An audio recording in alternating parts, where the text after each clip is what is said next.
Good morning, students. My name Hiradavi, Divine Public School, Navsari.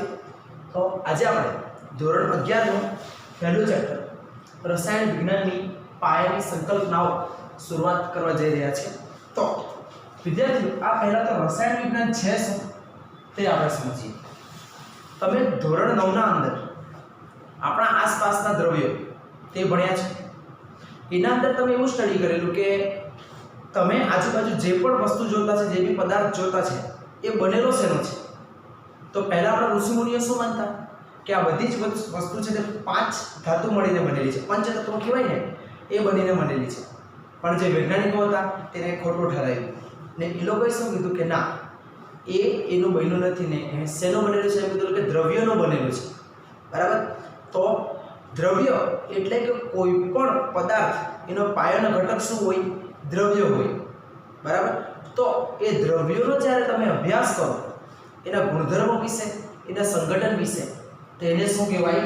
રસાયણ વિજ્ઞાન કહેવાય. તો રસાયણ વિજ્ઞાનની વ્યાખ્યા શું થઈ કે દ્રવ્યનું સંગઠન, ગુણધર્મો અને એનો બંધારણ વિશે અભ્યાસ કરતી શાખા, એટલે શું કહેવાય? એને રસાયણ વિજ્ઞાન કહેવાય. ને એક બીજી વસ્તુ કે તમને ખબર છે કે દ્રવ્ય છે એનો પાયાનો ઘટક શું આવે? શું આવે? અણુ અને પરમાણુ. તો તમે કેમિસ્ટ્રીને એમ બી કહી શકો કે કેમિસ્ટ્રી કોનું છે? અણુ અને પરમાણુઓની અભ્યાસ કરતી શાખા, એટલે કે શું કહેવાય? એને રસાયણ વિજ્ઞાન કહેવાય. તો વિદ્યાર્થીઓ, હવે આપણે શું કીધું કે દ્રવ્ય જે છે, દ્રવ્ય એનો પાયાનો ઘટક શું કીધું આપણે? અણુ અને પરમાણુ. જેમ કે આપણે લઈએ બાળકો hydrogen, helium, lithium, beryllium, boron, carbon, nitrogen, oxygen, fluorine ને આ નિયોન. તો બાળકો આ બધા જ શું છે? તત્વો છે. બરાબર? હા, અને એના પરમાણુઓ છે તે આપણે આગળ જોઈશું. આ બધા શું છે? તત્વો છે. આપણા કેમિસ્ટ્રીના અંદર એમ કહેવાય કે આપણું જે આવર્ત કોષ્ટક છે એના અંદર કુલ કેટલા છે? 118 તત્વો છે અને બીજા હવે નવા જેમ માનવ સર્જિત શોધાતા રહેશે. ઓકે, તો આટલા તો પહેલા આપણું શું છે કે 10 બતાવેલા છે. તો આ બધા શું છે? એના તત્વો છે. તો હવે આપણે જોવાના અણુ અને પરમાણુ વિશે કે અણુ કોને કહેવાય ને પરમાણુ કોને કહેવાય. તો એના પહેલા આપણે જોઈએ કે દ્રવ્ય કોને કહેવાય. તો દ્રવ્ય કોને કહેવાય કે એવો પદાર્થ કે જેની પાસે ચોક્કસ દળ હોય અને તે ચોક્કસ જગ્યા રોકે,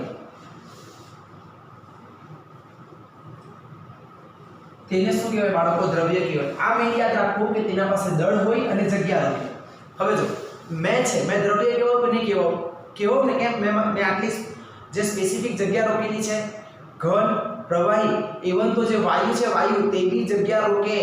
સમજ પડી ને? જો ઊંડો શ્વાસ લઈ તો આપણા ફેફસાના અંદર વાયુએ જગ્યા રોકી કે નહીં? સમજ પડી? આમ તો બીજા ઘણા ઉદાહરણ છે, પણ વાયુને બી શું કહેવાય? દ્રવ્ય કહેવાય, કે એના પાસે ચોક્કસ દળ બી છે અને તે જગ્યા બી રોકતું છે. ઓકે, ચાલો. હવે મેં કીધું કે દ્રવ્યનો પાયાનો ઘટક શું આવે? અણુ અને પરમાણુ. તો ચાલો પહેલા આપણે જાણીએ પરમાણુ વિશે કે પરમાણુ કોને કહેવાય.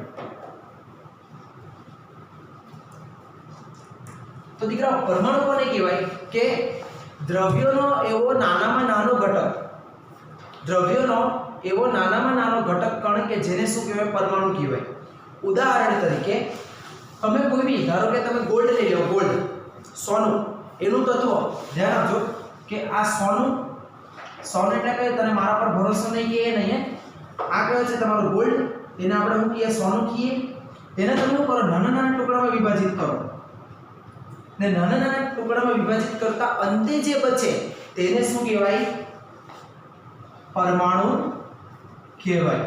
જો પાછો એકવાર કહેવા માંગીશ કે પરમાણુ કોને કહેવાય કે દ્રવ્યોને એવો નાનામાં નાનો ઘટક, બરાબર, કે તમે શું કર્યું? એનો ટુકડા કરતા ગયા અને અંતે જે નાનો કણ બચે તેને શું કહેવાય? પરમાણુ કહેવાય. ઓકે, અને તે હવે આ મેઈન મુદ્દા આવશે કે પરમાણુ સ્વતંત્રપણે અસ્તિત્વ ધરાવી પણ શકે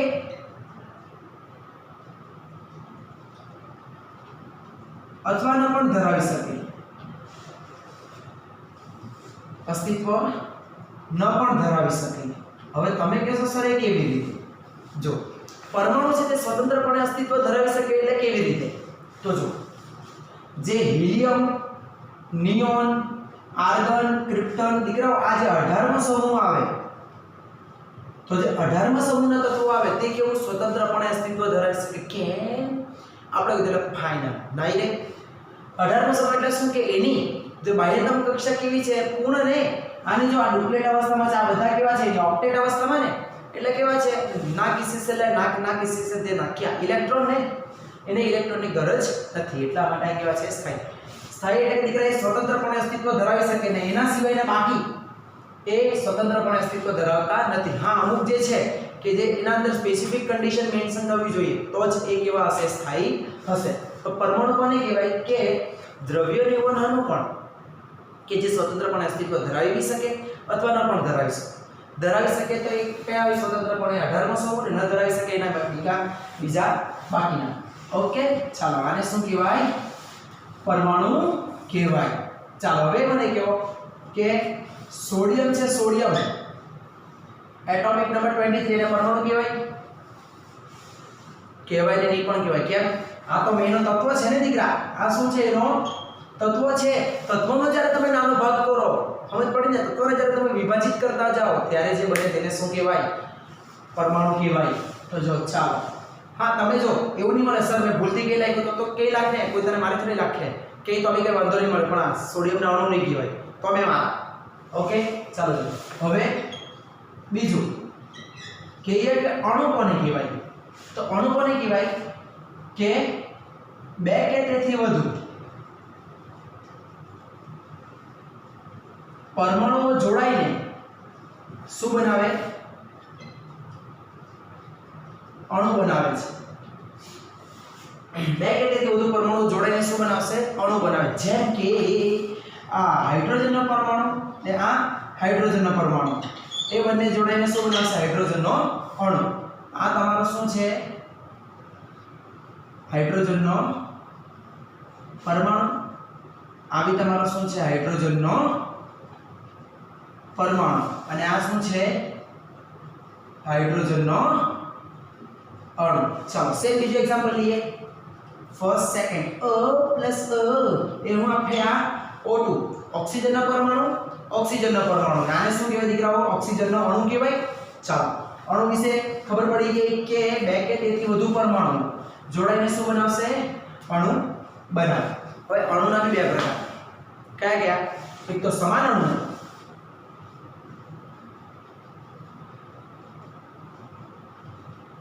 અને બીજા છે અસમાન અણુ. આ અસમાન અણુને તમે વિષમ અણુ બી કહી શકે.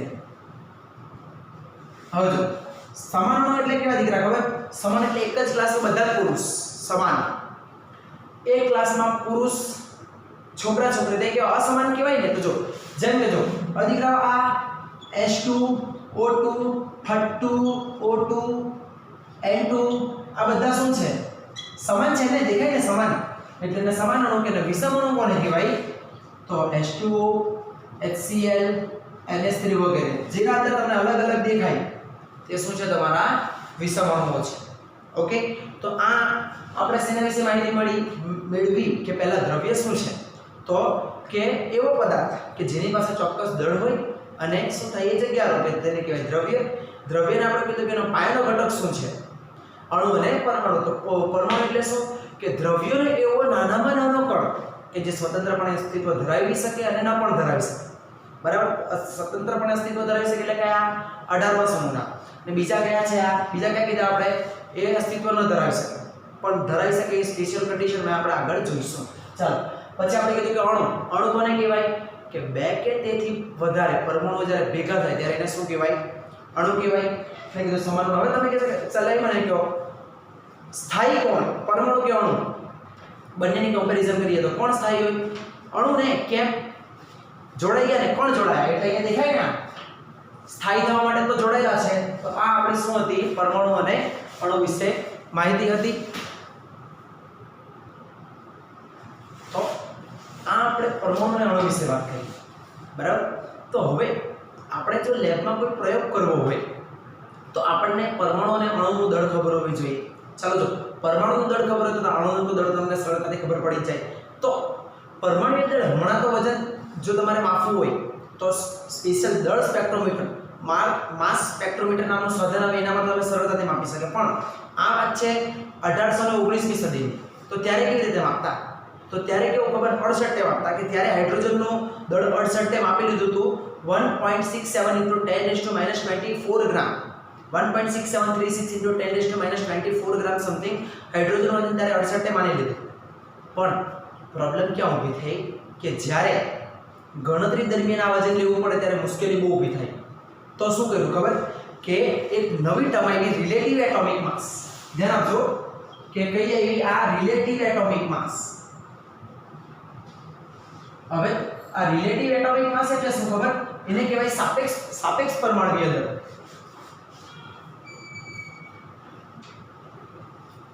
હવે જો તમને ખબર જ હશે કે આ તો હમણાં આપણા પાસે પેલા વજની આવી ગયા. તો શું કરે કે જ્યારે શાકભાજી લેવા જાય પેલા શાકભાજી વાળી કાકી કાં તો કોઈ બી હોય તો એવું કરે આપણે ખબર વજની આપણે એક બાજુ પથ્થર મૂકી દઈએ, એક બાજુ આપણને શાકભાજી આપે એટલે કહી દે ચાલો ભાઈ 500 ગ્રામ કેટલું, એટલે એ બાજુ બે ત્રણ પથ્થર મૂકી દે કાં તો એક પથ્થર એવો મૂકી દઈને એમ કહી દે કે ભાઈ આ 500 ગ્રામ જેટલું છે.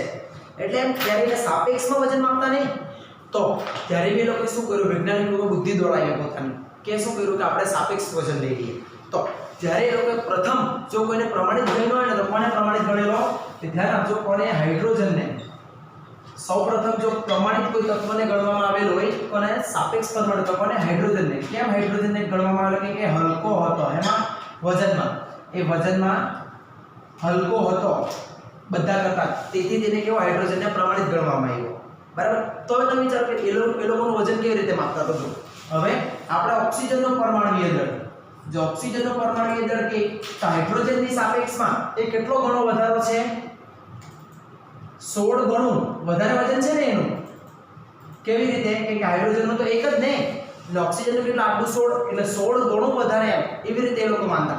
નાઇટ્રોજનનું કેટલું થશે? એક નાઇટ્રોજનનું હાઇડ્રોજનની સરખામણીમાં 14 ગણું વધારે ને એવી રીતે માનતા. પણ પછી થયું શું કે હાઇડ્રોજન કરતા બીજા નંબર પર ઓક્સિજનને પ્રમાણિત ગણવામાં આવ્યું. તો ઓક્સિજનને કેમ પ્રમાણિત ગણવામાં આવ્યું? કેમ કે એ બીજા ધાતુઓ સાથે સંયોજન વધારે બનાવતો.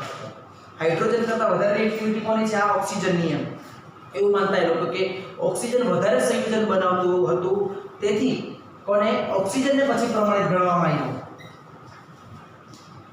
બરાબર. આના તરફ આપણે વધારે ડીપમાં નથી જતા, પણ આ પ્રમાણિત એના પછી શું થયું કે અમુક લોકો હાઇડ્રોજન સાથે સરખાવે, અમુક લોકો ઓક્સિજન સાથે સરખાવે. કન્ફ્યુઝન है सॉल्यूशन कुछ पता नहीं.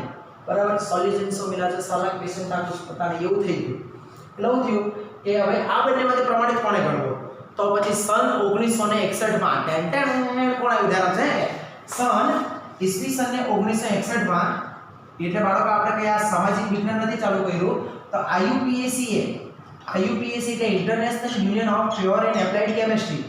એટલે આપણી આ કેમિસ્ટ્રીની એક બ્રાન્ચ કે જેના અંદર IUPAC ને એના નિયમ એમ બને કેમિસ્ટ્રીના IUPAC ના અંદર. તો સન 1961 માં કાર્બનનો એક સ્થાયી સંસ્થાની કે જે C12 એને જ શું કર્યો? પ્રમાણિત માનવામાં આવ્યો. હમણાં પણ એને જ પ્રમાણિત માનવામાં આવે છે. સીધી વાત નો બકવાસ. IUPAC શું કર્યું કે મેં કીધું તે ફાઇનલ એનો કીધું કે કાર્બન એક સ્ટેબલ આઇસોટોપ કયો?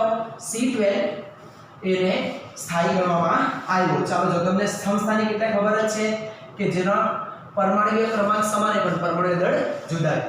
તો આને આપણે શું કર્યો? સમસ્થાનિક ગણવામાં આવ્યું અને તેની સાપેક્ષમાં પછી બધાનું પરમાણુય દળ માપવામાં આવ્યું. તો એને કેવી રીતે કર્યું કે ધ્યાન રાખજો કે એક પરમાણુનું દળ બરાબર એક કાર્બનનું દળ. એક કાર્બન એટલે કયો કાર્બન? C12 કાર્બનનું દળ છેદમાં એનું વજન કેટલું? C12 ને ગુણ્યા પરમાણુય દળ. કોનું પરમાણુય દળ તે ધ્યાન આપજો. આ એનું સૂત્ર છે. બરાબર. તો હવે ધારો કે મારે કોનું માપવું છે? નાઇટ્રોજનનું પરમાણુય દળ. નાઇટ્રોજનનું પરમાણુનું દળ. તો કેવી રીતે માપવા? અલ્વા 1/12 ને શું આવશે? આ કાર્બન પરમાણુનું દળ અને નાઇટ્રોજનનું કેટલા આવે? 14 ને समझ पड़ी। चलो जो એટલે સમજ પડી કે નાઇટ્રોજન નું પરમાણુ દળ કેટલું હશે 14 ગુણ્યા આના જેટલું। ચાલો એવી જ રીતે ઓક્સિજન નું પરમાણુ દળ કેટલું હશે કેટલું એક ઓક્સિજન નું આ દીકરાઓ એક ઓક્સિજન નું છે સમજો આ કેટલો છે એક નાઇટ્રોજન તો અહીંયા આવશે આ એક નાઇટ્રોજન એક ઓક્સિજન તો કેટલા આવશે 16 ગુણ્યા 1/12 કાર્બન નું પરમાણુ દળ। હવે આ કાર્બન કેવો આ છે ચાલો સેમ એક સોડિયમ નું પરમાણુ દળ કેટલું થાય 23 1/12 ને આ કાર્બન નું પરમાણુ દળ। પણ હવે થયું શું હારા ખબર ને તમે બી આડશો મે બી આડશો પેલા લોકો બી આડશો કરે ખબર કે હારા જ્યારે બી કેલ્ક્યુલેશન કરે ત્યારે આ ઘડી ઘડી મૂકવું પડે ને હારા એ તો આપણે આખો દુનિયાભરના આડશો મજા જ નહીં આવે। તો હું થયું ખબર હવે જે આખી આ ટર્મ છે એને હું કહી દીધું એ લોકોએ 1 AMU કહી દીધું 1 AMU ઇક્વલ ટુ શું થશે 1/12 ઇન્ટુ હું થશે આ એક આ એક જ છે આ દીકરા એક જ છે એક C10 નું परमाणु दल। તમે કહેશો સર व्हाट इज AMU ये AMU क्या है तो AMU કહેવાય એને એટોમિક માસ યુનિટ एटॉमिक मास यूनिट। तो હવે મને કહો કે હવે જો મને એમ પૂછે કે એક નાઇટ્રોજન નો પરમાણુ દળ તો મેં શું લખી શકું એક નાઇટ્રોજન નો પરમાણુ દળ બરાબર હું લખી શકું 14 AMU બરાબર। ચાલો એવી જ રીતે મને કહો કે ઓક્સિજન નો પરમાણુ દળ આપણે કેટલું લખી શકીએ વેરી ગુડ કેટલો સ્વીટ 16 है ને અમુક લોકો લખે 16 AMU થર્ડ કેટલું લખી શકીએ આપણે ચાલો કેટલા લોકોનું છે ચાલો સોડિયમ દળ તો સોડિયમ નો પરમાણુ દળ કેટલું લખી શકો તમે 23 AMU લખી શકો। હવે તમને ખબર પડ્યો આ AMU નો અર્થ શું થાય AMU બરાબર શું થાય 1/12 ને 1 કાર્બન 10 નો પરમાણુ દળ। પણ પછી થયું શું કે આવિષ્કાર થયો કોનો માસ સ્પેક્ટ્રોમીટર નો એટલે કે આપણે જે પેલા વજનિયા આવે ને એ કોના વજનિયા આ લોકોના વજનિયા આ જોઈ લેજો નોટ ડાઉન કરી લેજો। ચાલો કરી નાખ્યું અહીંયા ત્યાં જવાનું છે ચાલો થઈ ગયું। તો થયું શું કે પછી માસ સ્પેક્ટ્રોમીટર દળનું શોધ થઈ ગઈ તો ત્યારે શું થયું કે કાર્બનનું વજન આપ્યું આ જે C12 કાર્બનનું વજન આપ્યું તો કાર્બનનું જે વજન હતું તે આવ્યું 1.99 into 10⁻⁻23 ગ્રામ। ચાલો મને પડી કેટલું વજન આવ્યું એનું 1 into 10⁻⁻23 ગ્રામ ને આ વજન હેના વડે માપેલું હતું દળ સ્પેક્ટ્રોમીટર નામના સાધન વડે। તો એ સર તો એમ કરો કે આ 1 AMU ના અંદર હું કરો આ એક કાર્બન આ જો આનું વજન છે ને C12 નું પરમાણુ દળ એનું વજન મૂકીએ તો આપણે 1 AMU ની કિંમત મળી જાય ને મળી જાય। સમજો તો અહીંયા કિંમત મૂકી દે કેટલી 1.99 into 10⁻⁻23 divided by 12 तो આ તમે કેલ્ક્યુલેશન કરો તો તમારા પાસે જવાબ આવે છે 1.66 into 10⁻⁻24 ગ્રામ। દીકરા એકવાર જેઈ માં ક્વેશ્ચન પૂછાયેલો છે કે 1 AMU equal to how much ગ્રામ તો યાદ રાખજો કે 1 AMU equal to કેટલા આવે 1.66 into 24 ગ્રામ આવે ને એકવાર આવી ક્વેશ્ચન પૂછાયેલો છે યાદ રાખજો આ કે એક કાર્બન નું પરમાણુ દળ કેટલું આવે એક કાર્બન એટલે કે C12 નું કેટલું આવશે આ 1.99 into 10⁻⁻24 ગ્રામ આવે। તો હવે મેં કહ્યું કે 1 AMU ની જો આપણને કિંમત મળી ગઈ તો આપણે શું કરીએ કે ચાલો આપણે કરીએ કે એક નાઇટ્રોજન માં મૂકી દઈએ એક નાઇટ્રોજન નું પરમાણુ દળ કેટલું આવે 14 AMU તો 14 1 AMU ની કિંમત કેટલી છે આપણા પાસે 1.66 ગુણ્યા 10⁻⁻24 ગ્રામ। તો ચાલો તમે આ લખી શકો यस सर व्हाई नॉट। ચાલો એવી જ રીતે મને કહો કે એક ઓક્સિજન નો પરમાણુ દળ કેટલો આવશે 16 AMU। ચાલો તો 1 AMU ની કિંમત કેટલી છે 1.66 ગુણ્યા 10⁻24 ग्राम। ચાલો समझ में आ रहा है क्या आपको सबको ओके આમ પડી કેવી રીતે આપણે છાપી કાઢો તો ચાલો આ आई होप કે તમને આ સમજ પડી હશે। તો હવે આપણે એમ કહીએ કે હવે આપણે સ્ટાર્ટ કરવાનો મોલ કોન્સેપ્ટ કે મગજનું દહીં કરી નાખે તે વિદ્યાર્થીઓનું, અમારું ના. ચાલો જો તો હવે છે મોલ કોન્સેપ્ટ એટલે કે મોલ संकल्पना. अब मोल कॉन्सेप्ट आएगा काफी. ये मोल क्या है? ये मोल. चलो अब मोल कॉन्सेप्ट कोने कहेवाय तो જોઈએ એ આવ્યું કેવી રીતે એક મોલ છે. તો મેં એમ કહ્યું કે 1.99 into 10⁻23 ગ્રામ આ કોનું વજન હતું? આ કોનું? એક કાર્બનનું ને, પણ એક કાર્બન લઈએ કયો? C12. એક કાર્બનનું પરમાણુય દળ. તો મેં કહ્યું एक 1.9 into 10⁻24 ग्राम बराबर एक कार्बन થાય है ने. तो આપણે એમ કહીએ જો 12 ગ્રામ હોય તો કેટલા પરમાણુ થાય? આ એક પરમાણુ થાય ને, એક કાર્બન પરમાણુ. તો હું આવશે આપણા પાસે આ માટે 12 ગ્રામ ને આ એક કાર્બન પરમાણુ ના છેદમાં હું આવશે 1.99 into 10⁻24 ग्राम. ને આ કેલ્ક્યુલેશન કરતા તમારા પાસે જવાબ આવશે 6.022 into 10⁻23 પરમાણુ આવે. સમજ પડી? તો દીકરાઓ આને જ શું કહેવાય? એક મોલ કહેવાય. સમજો હવે કે એક મોલ કોને કહેવાય છે? તો એક મોલ એટલે કે C12 એટલે કે C12 એટલે हलवा कहाँ गयो? ये रहा. जाने जा. चलो ढूंढता फिर रहा और मिल भी गई. कौन? C12. એમ કહેવાય કે એક મોલ એટલે શું કે C12 કાર્બન પરમાણુનો અંદર જેટલો પદાર્થનો જથ્થો રહેલો છે એટલાને શું કહેવાય? એક મોલ કહેવાય. પાછો એકવાર જણાવવાનું હું કીધું કે એક મોલ કાર્બન C12 ના અંદર જેટલો પદાર્થનો જથ્થો રહેલો છે ને એને શું કહેવાય? 1 મોલ કહેવાય.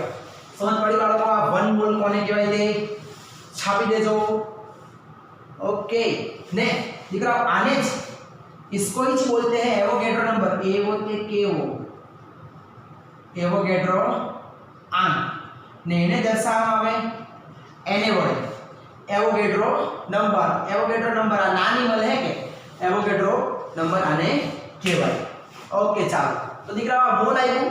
તો હવે આપણે જઈશું મોલર દળ પર. આ આપણે અભ્યાસ કરી રહ્યા છીએ મારા વાલા વિદ્યાર્થીઓ પરમાણુ દળનો.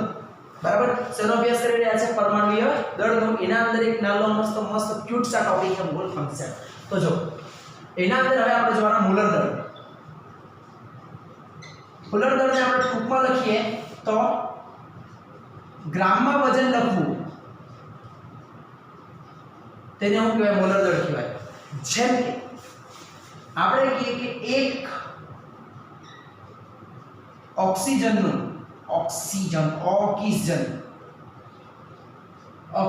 પરમાણુય દળ કેટલું આવે? ચાલો કેટલા આવે? 1. આપણે 16 AMU કીધેલું ને, બરાબર? તો જો ને આનું જે એક દીકરા એક મોલ આપણે જો એક મોલ કહીએ એક મોલ ઓક્સિજનનું પરમાણુય દળ ને અહીંયા લખવું પડે 16 એને લખીએ 16 સર એને કેમ લખ્યું? એને એટલો દીકરા મોલ ને મોલ. તો જો ધ્યાન રાખજો કે આ 16 ને આ AMU ને 1/Na લખાય ઇન્ટુ એને કેન્સલ એટલે તમારા પાસે દીકરા હું રહી આ 16 ગ્રામ રહી. તમે કહેશો કે સર AMU ને 1/Na કેમ લખ્યું? મને પૂછ્યા વગર કેમ લખ્યું? તમે એમ કેવો તો જો ધ્યાન રાખજો કે આ AMU બરાબર છે. આપણે કીધું AMU એટલે કોઈ પણ એક પરમાણુનું દળ ને, તો આ એક પરમાણુનું દળ ને છેદમાં શું આવે? આ એવોગેડ્રો નંબર. સમજ પડે એટલે તમને મોલ મળે નહીં. તો આ કેટલા આવ્યો તમારો? 16 ગ્રામ. બસ એવી જ રીતે દીકરાઓ શું કરો કે શોધી કાઢો સોડિયમનો પરમાણુય દળ. તો બસ આ રીતે જ કરવાનું છે. એટલે કેટલો આવશે? આ 24 ગ્રામ. તો આખું જ આપણે આ જો ટૂંકમાં જોઈએ તો યાદ રાખજો કે જે પરમાણુય દળ આવે, પરમાણુય દળ અથવા આણ્વીય દળ, પણ આપણે પરમાણુય દળ જોતા છે તો પરમાણુય દળ જોઈએ. તો પરમાણુય દળ બે પ્રકારના, બરાબર? કયા છે? એક તો આપણે સાપેક્ષ પરમાણુય દળ, બરાબર? તો એના અંદર આપણે કીધું કે આ AMU નો અર્થ શું થાય? એક પરમાણુનું દળ. અને જ્યારે તમે એમ કહો એને મોલ કહો મોલ, તો મોલનો અર્થ શું થાય કે એક મોલ પરમાણુનું દળ. તો જો આને AMU થી દર્શાવાય, જ્યારે આને ગ્રામમાં દર્શાવાય, ગ્રામમાં. ચાલો મેં આપણે કહી દેવું કે ઓક્સિજનનું પરમાણુ દળ, તો એક ઓક્સિજનનું પરમાણુ દળ કેટલું 16 AMU. સમજ પડી? એક ઓક્સિજનનું પરમાણુ દળ કેટલું 16 AMU. જ્યારે એક મોલ જો આપણે ઓક્સિજનનું કરવું હોય તો આપણે કેટલું કરી શકીએ 16 ગ્રામ પર મોલ કહેવાય, પણ આપણે દીકરા કેટલો લેતા છે 16 ગ્રામ. સમજ પડી? આ જોઈ લેજો. ચાલો હવે વિદ્યાર્થીઓ આપણે જોવાના આણ્વીય દળ વિશે, કે આણ્વીય દળ કોને કહેવાય. આ દળ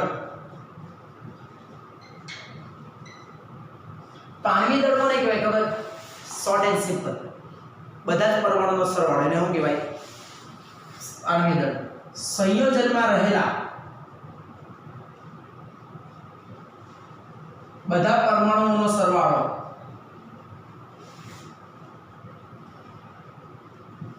ને શું કહેવાય?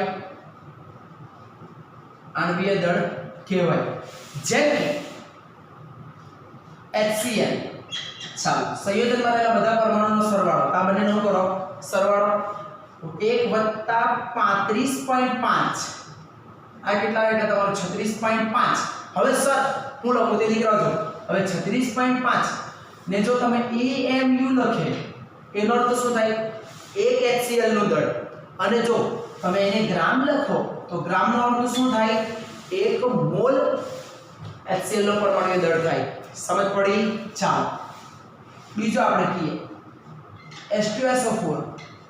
તો H2SO4 નો પરમાણુ દળ કેટલો? હાઇડ્રોજન કેટલા છે? 2, એટલે 2 બ્રેકેટમાં H વત્તા સલ્ફર. સલ્ફરનો કેટલા આવે? 32. ઓક્સિજન કેટલા? 4. અહીંયા દીકરા હાઇડ્રોજનનો કેટલા આવશે? 1. ઓક્સિજન 4 ને કેટલા આવશે? આ 16. તો 2 + 32 ને 16 × 4 = 64. 64 ને 2 66. 66 ને 32 98. તમે ગ્રામ બી લખી શકો અથવા એને તમે AMU બી લખી શકો, બટ તમને ખબર હોવી જોઈએ કે AMU લખ્યું ત્યારે એક પરમાણુનું દળ અને AMU લખો ત્યારે એક મોલ પરમાણુનું દળ થાય. ઓકે, તો ચાલો અમુક તમને મેં હોમવર્ક આપતો છે તે તમારે કમેન્ટ સેક્શનમાં મને જરૂર બતાવવાનું છે.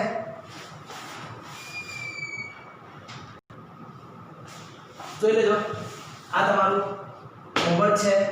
તો વિદ્યાર્થીઓ આઈ હોપ કે આપણા ફર્સ્ટ લેક્ચરમાં તમને બધાને સમજ પડી હશે. નેક્સ્ટ વિડિયો લેક્ચરમાં મળીએ. ત્યાં સુધી બાય બાય, ટેક કેર.